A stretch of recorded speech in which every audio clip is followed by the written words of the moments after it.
Nung nakarang araw ay pinag-usapan natin kung ano ang bantas. Ano nga ulit ang bantas? Ang bantas ay mga simbolong ginagamit sa pangungusap upang may pakita ang wastong pagpapakahulugan nito. Narito naman ang mga uri ng bantas. Una, tuldok. Pangalawa, tandang pananong. Pangatlo, tandang pananda. Pang-apat, kuwit. Panglima, tutuldok. Pang-anim, tuldok na may kuwit. Narito ang mga layunin sa araw na ito. Una, nasusuri ang mga hakbang sa pagbuo ng isang kumpanyang panlipunan ayon sa binasang mga impormasyon. Pangalawa, naipapaliwanag ang mga salita angkop na gamitin sa pagbuo ng isang pangkumpanyang panlipunan. Pangatlo, nagagamit ang mga angkop ng mga komunikatibong pahayag sa pagbuo ng isang social awareness campaign. Ating unang gawain na pinamagatang #MMK o Malaala Mo Kaya. Paunang kaalaman ay ilalapat kung naalalaman. Narito ang panuto, makinig ng mabuti. Ang Hanay A ay ang mga salita na halimbawa ng mga plataporma sa pagbabahagi ng mga impormasyon. At sa Hanay B naman ay ang mga pangungusap na naglalarawan sa mga salita. Basahin ang mga pangungusap at tukuyin kung anong salita ang nararapat. Naiintindihan ba ng lahat? Kikita sa screen ang unang bilang. Ito ay ginagamitan ng internet. Ano kaya ang sagot? Tama, ito ay social media. Dumako naman tayo sa ikalawang bilang. Dito maaaring marinig ang mga impormasyon. Pasalita ang karaniwang ginagamit sa paglalahad. Ano kaya ang sagot sa ikalawang tanong? Inyong sagot ba ay radyo? Kung radyo ang inyong sagot ay tama ito. Dumako naman tayo sa ikatlong bilang. Ito ay isang materyales na papel kombinasyon ng mga nakasulat na salita at larawan. Ang inyong sagot ba ay leaflets of flyers? Kung ito ang inyong sagot, tama. Sa ikaapat na bilang. Ito ay nailalathala ng iba't ibang balita araw-araw. Tama, ito ay pahayagan. Ngayon naman ay dumako tayo sa huling bilang. Dito ay pinapalabas ang mga impormasyon, kombinasyon ng video o salita. Mahusay, ito ay telebisyon. Sino dito ang nakakuha ng 5 puntos? Magaling, bigyan natin ng virtual na palakpakan ang bawat isa. Ang ating ikalawang gawain ay tatawagin na #DicoGets. Paki-explain nga, unawain ang akda at ipaliwanag ang mga salita. Para sa ating panuto, makinig ang lahat, basahin ng tahimik ang akdang Maliit na Pagkilos, Malaking Solusyon sa inyong mga libro sa pahina 224 hanggang 225. Bibigyan ko lamang kayo ng 3 minuto upang basahin ito. Pagkatapos ay mayroon akong ipa-flash ng mga salita sa inyong screen na inyong bibigyan ng sariling pagpapakahulugan. Nauunawaan ba? Simulan na ang pagbasa. Ngayong tapos na ninyong basahin ang Maliit na Pagkilos, Malaking Solusyon, narito ang mga salita na inyong pagbibigyan ng pagpapakahulugan. Una ay ang salitang diskriminasyon. Ano ang diskriminasyon? Tama, ang salitang diskriminasyon ay tumutukoy sa hindi pantay na pagtingin ng mga tao dahil sa angking kulay, edukasyon at marami pang iba. Ang salitang panlipunang suliranin. Magaling! Ang salitang panlipunang suliranin ay ang mga problema na ating nararanasan araw-araw katulad ng COVID-19. Ano pa? Paggamit ng droga, mataas na porsyento ng pagkitil ng mga tao. Pangatlong salita ay ang salitang solusyon. Tumpak. Ang salitang solusyon ay ang mga hakbang na ginagawa upang bigyang kalutasan ang isang problema. Tunguhin ito na mapabuti ang lahat. Magbigay kabatiran. Ano naman ang magbigay kabatiran? Tama, ang magbigay kabatiran ay ang pagbibigay ng kaalaman sa mga tao tungkol sa isang paksa. Ibig sabihin, nag-aanunsyo. Sa ating mga barangay, di ba, mayroong mga anunsyo sa mga bagong pangyayari sa ating lipunan. Iyon ay tinatawag ring nagbibigay ng kabatiran. Ang salita ay ang makatawag pansin. Ano naman ang salitang makatawag pansin? Ito ay ang katangian ng social awareness campaign upang panoorin lahat ng tao. Narito ang mga gabay na tanong. Sino-sino ang magkakaibigan sa akda? Tama, sina Rowley, Lina at Angge ang magkakaibigan sa akda. Ano ang naisip gawin ng magkakaibigan sa akda? Naisip nila na gumawa ng social awareness campaign. Bakit naisipan ng magkakaibigan na gumawa ng social awareness campaign? Naisipan nilang gumawa sapagkat gusto nilang solusyonan ang diskriminasyon na naranasan ng mga taong mayroong COVID-19 pati ang mga pamilya nito. Ano-ano ang mga paghanda na gagawin ng magkakaibigan para sa pagbuo ng social awareness campaign? Tama, sila raw ay mananaliksik muna tungkol sa paksa at makikipagpanayam sa eksperto tungkol sa COVID-19 upang mga tamang impormasyon ang kanilang malagay. Ipaliwanag ang pamagat na maliit na pagkilos malaking solusyon. Maliit man na pagkilos ang paggawa ng social awareness campaign, kung mababasa naman o mapapanood ito ng maraming tao, ito ay makakatulong ng malaki. Ito ay malaking solusyon na para sa lahat. Mula sa inyong nabasang akda ay nabatid natin ang isang kampanyang panlipunan na tumatalakay sa mga isyu ng diskriminasyon at COVID-19. Lingid sa mga nabanggit, ano pa kayang mga isyu at kaganapan ang maaaring maging paksa ng isang kampanyang panlipunan? Tama! Ang inyong mga binanggit tulad ng pagpuputol ng puno, korupsyon at sakit ay tinatawag ng mga isyong panlipunan o ang mga suliraning kinaharap ng lipunan.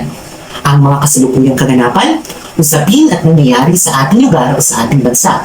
Ang mga ito ay ang karaniwang paksa ng isang kampanyang panlipunan. Ano naman kaya ang mga layunin ng isang kampanyang panlipunan? Ang mga layunin ng kampanyang panlipunan ay ang sumusunod. Una, ang magpabatid ng impormasyon. Pangalawa, ang magbigay ng babala. Pangatlo ay ang manghikayat. At ang pang-apat ay ang mangalap ng donasyon. Ang ating gawain ngayon ay pinamagatang layong suri. Layunin ng campaign, suriin. Makinig para sa panuto. Suriin kung anong layunin ng kampanyang panlipunan ang ipinapahayag sa bawat pangungusap. Kung ito ba ay nagpapabatid ng impormasyon, binihikayat, nangangalap ng donasyon, o nagbibigay ng isang pabala. Ang unang bilang ay droga ay iwasan upang hindi masira ang kinabukasan. Ano kayang layunin ng kampanyang panlipunan ang nakapaloob sa pahayag na ito? Tama, ito ay nagbibigay ng babala. Binabalaan tayo na huwag gawin ng isang bagay ang gumamit ng droga sapagkat meron itong maidudulot na mga negatibong epekto. Pangalawa, ang dengue ay isang sakit na kinakalat ng isang uri ng lamok, ang Aedes aegypti. Tama, ito ay nagbibigay ng impormasyon. Binibigyan tayo ng pagpapakahulugan o definisyon kung ano ang sakit na dengue. Pangatlo, sama-sama nating iligtas ang Pinas sa tigdas. Tumpak, ang layunin ng pahayag ay ang manghikayat. Hinihikayat tayo na magtulungan at sama-samang iligtas ang ating bansa mula sa isang sakit. Kung ating bibigyang pansin, merong mga salitang angkop na espesipikong ginamit ng bawat pahayag na nagbibigay sa atin ng pahiwatig kung anong layunin ng kampanyang panlipunan meron ito. Sa unang bilang, ano kayang salita ang ginamit upang magpahayag ito ng pagbibigay babala? Tumpak, ang salitang iwasan. Ano pa kayang mga salita ang maaari nating gamitin upang magbigay ng babala?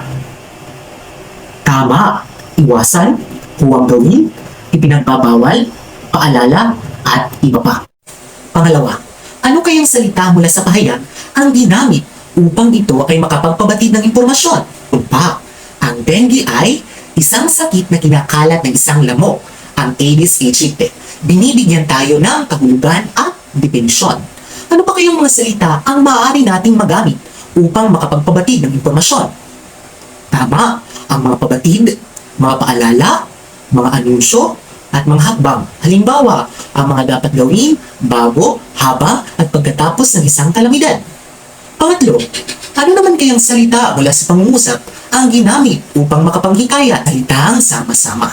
Ano pa kayang mga salita ang maaari nating gamitin upang makapanghikayat? Magaling!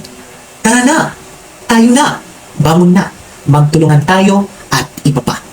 Ang mga salitang ating binanggit ay maaaring ninyong magamit sa pagsulat ng isang mahusay, kaakit-akit, at kapaki-pakinabang ng isang kampanyang panlipunan. Ngayon, dumako tayo sa mga hakbang sa pagbuo ng kampanyang panlipunan. Ano-ano nga ba ang mga ito? Atin itong isa-isahin. Unang hakbang, pumili ng paksa o isyong napapanahon. Sige nga, bakit sa pagbuo ng kampanyang panlipunan ay dapat pumili ng paksa o isyong napapanahon? Magaling, sa pagbuo ng kampanyang panlipunan, dapat pumili ka ng paksa o isyong napapanahon upang ang mga tao ay magkaroon ng interes na basahin, manood at makinig sa kampanyang panlipunan na iyong ginagawa. Dagdag pa, ikaw ay makakatulong sa kanila na makapagbigay ng ideya o solusyon kung paano masusolusyonan ang isyong panlipunan na kinakaharap ng bansa. Ikalawang hakbang, magkaroon ng pinakalayunin sa paggawa ng campaign. Sige nga, bakit kailangan magkaroon ng pinakalayunin sa pagbuo ng kampanyang panlipunan? Magaling, sa pagbuo ng kampanyang panlipunan ay dapat mayroon kang pinakalayunin upang ang tao ay hindi malito at agad na maunawaan kung ano ang iyong nais ipabatid sa kanila. Ang iyong layunin ay maaring magbigay ka ng impormasyon, magbigay babala, kumalap ng donasyon at iba pa. Ikatlong hakbang, planuhin ang ilalagay sa kampanya.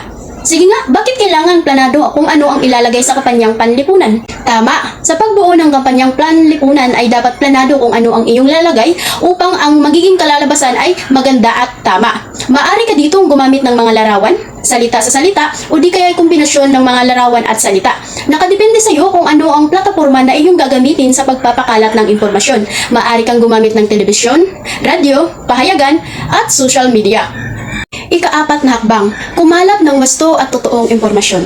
Sige nga, bakit kailangan wasto at totoong impormasyon lamang ang gagamitin sa pagbuo ng kampanyang panlipunan? Magaling, sa pagbuo ng kampanyang panlipunan ay dapat wasto at totoong impormasyon lamang ang iyong ilalagay upang ikaw ay hindi magkalat ng fake news. Paano ka makakakuha ng totoo at wastong impormasyon? Maaari kang magsaliksik gamit ang mga mapagkakatiwalaang website o di kaya mag-interview ng isang eksperto na may kinalaman sa paksa na iyong tatalakayin. Ikalimang hakbang, pumili ng mga salita, larawan o video na makatawag pansin. Bakit kailangan pumili ng mga salita, larawan o video na makatawag pansin sa pagbuo ng kampanyang panlipunan? Magaling! Sa pagbuo ng kampanyang panlipunan ay dapat piliin ng tama ang mga salita, larawan o video na gagamitin. Dapat ito ay kahikayat at mas madaling matandaan. Dapat siguraduhin na ang mga larawan at video na gagamitin ay magkakaroon ng epekto sa mga taong makakabasa, makanonood at makakikinig ng kampanyang panlipunan na iyong ginawa. Ika-anim na hakbang, iangkop ang mga salitang gagamitin batay sa paksa at layunin ng kampanyang panlipunan. Sa pagbuo ng kampanyang panlipunan ay dapat akma ang mga salitang gagamitin batay sa paksa at layunin ng iyong ginagawa. Pati na rin kung sino ang nais mong bigyan ng mensahe sa kampanya. Maaring bigyan mo ng mensahe ang mga matatanda, bata, lalaki o babae. Tandaan na kapag sensitibo ang paksa na tinatalakay ay dapat mas maging maingat ka sa pagpili ng mga salitang gagamitin. Ikapito upang huling hakbang, paggamit ng salitang magkakatugma. Sa estratehiya upang maging makatawag pansin at madaling matandaan ang kampanyang panlipunan ay paggamit ng salitang magkakatugma. Tandaan na nakasalalay sa mga salitang gagamitin ng ikatatagumpay ng isang kampanyang panlipunan kaya marapat lamang itong pagtuon ng pansin, masusing piliin at pag-isipang mabuti. Ngayon ay subukan natin ang inyong kaalaman. Para sa inyong pagtataya ay gagawin ninyo ito sa pamamagitan ng Google Form na makikita sa chat box ang link na aking naipadala upang doon kayo ay sumagot. Naintindihan ba? Pagkatapos ninyong pindutin ay basahin ng mabuti ang panuto at sagutan ito ng mabuti. Bibigyan ko lamang kayo ng 3 minuto upang sagutan ito. Magsimula na ang lahat. Uulitin ko, bibigyan ko lamang kayo ng 3 minuto upang sagutan ito. Tapos na ba ang lahat? Kung gayon ay maraming salamat sa inyong pagsagot.